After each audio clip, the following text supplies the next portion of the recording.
Sergeant. Governor, we have done a lot of reporting locally with some of our school districts who are very concerned about the upcoming mandate to transition their school bus fleets to electric. We have a shortage of power space. We have shortage of space on the grid as it is when you talk about housing and commercial development.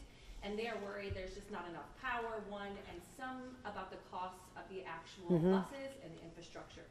Is this something you're thinking about in Albany? Have you had discussions about possibly delaying the timeline to this? Absolutely. We've been having many conversations about, this is aspirational. We want this to happen. But we also have to take into consideration that their circumstances have changed since this went into law. First of all, the availability of being able to even acquire these buses. But that's why I have $500 million in my budget to help alleviate the cost for localities. But you're absolutely right. We need to make accommodations. This is not going to be a hard and fast rule because we have to deal with the realities that these school districts are facing. So your message to them is calm down a little bit, because a lot of them are worried about the funding of it. They say, if I have to ask my taxpayers to pay for all these new electric buses, I'm not even sure they would pass that. Right. And $500 million sounds like a lot of money, but when you're talking about a full fleet transition. Right, that's $500 million this year. It's a lot of money, and we're willing to be supportive partners to transition to clean energy transportation.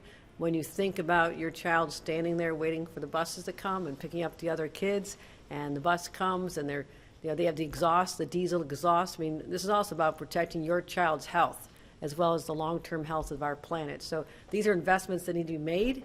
They're always tough at the beginning, but I guarantee you there'll come a time when we look back and say we never knew there was anything but electric school buses. But we are there to help with this transition.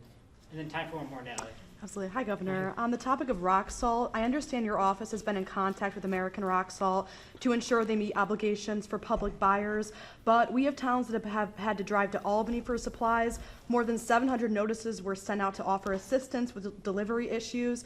American Rock Salt won't provide an explanation for delays, and I want to ask, will they be investigated? This is a matter of public safety, and they are not meeting obligations. Also, we have to consider the fact that we have extreme weather.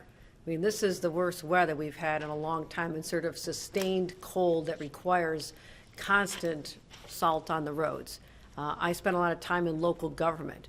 We as a locality stockpile, but sometimes we did run low, and you have to look at the circumstances and find out what's available. There's no limitation on any municipality being able to go to another source. We're helping that happen.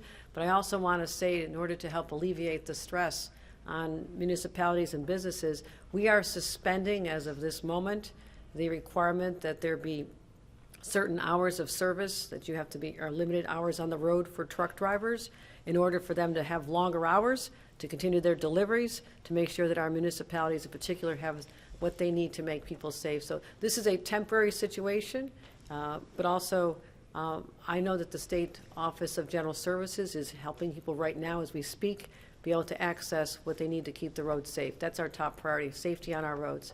I have one more on that, if I can. Private contractors with small businesses that also help keep the public safe from slip and falls are not under the centralized contract but are impacted. The state said it doesn't have any influence or control over the salt availability for private contractors, but they are ensuring municipalities get supply. I guess, how does that not influence who American Rock Salt makes a priority customer? I just think there might be a disconnect to the reasoning private contractors don't have access, and the contractors do think it's the state. Right, there's whoever spread the false rumor that there was an emergency declaration that it all had to go to public is wrong. That's false. But be very clear about that. So be careful what you read on the internet. But also, there are many sources. There's other sources in New York State. There's sources in Canada. There are other places in order for these private contractors to avail themselves. They have no limitations on them on where they can go and whatever price they are able to pay. So it's what the market will bear right now. It is a stressful time for everyone in the state, given that we're facing another winter storm this weekend, and it doesn't seem to be relenting. But also, I'm encouraging all localities in particular to stockpile during the off-season. That's critically important. That's what we had to do. That's why you see our state thruway and highway barns and our transportation barns filled with the salt year-round, because we understand that anything can happen with Mother Nature. Again, we've had years where they've had to lay off workers at American Rock Salt because the weather was very calm and mild. And so you have to learn how to adjust easily, but it's very unpredictable. And that's all I'll say on that, but we are sensitive to the concerns of everyone who's been affected by this. Can we Thank just you, ask everyone. I'm sorry, we You haven't been here in Rochester. Robert Brooks is from our area. Absolutely. And obviously, we know the criminal investigation is going on with the special prosecutor, but you toured Marcy, you spoke with the superintendent there and the head of docs. Where is the state's investigation into the larger system, and how long are you expecting that to take, and what actions might you consider taking in light of it? The murder of Robert Brooks was a horrific act of violence. It's unspeakable that a man who's in prison and had a sentence for what he did, it wasn't meant to be a death sentence. And I immediately, even without seeing the video, when I heard about what had happened, I instantaneously said, I want them fired. I want the perpetrators fired, all 14 individuals. I said, I will go there myself. I changed the leadership at Marcy.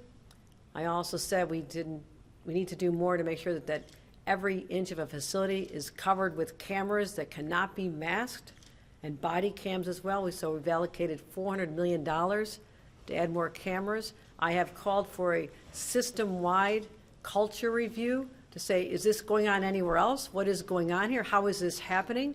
And we're bringing in outside experts to do that for us as we speak. So that is all ongoing, but I am as impatient as anyone for charges, serious charges, to be brought against the individuals who perpetrated a murder. There's no other way to describe it, a murder on Robert Brooks, and his family deserves justice. We all need to know there's a resolution of this soon. I believe it'll be forthcoming fairly shortly. Okay, we gotta go. Thank you, everyone. Thanks, everybody.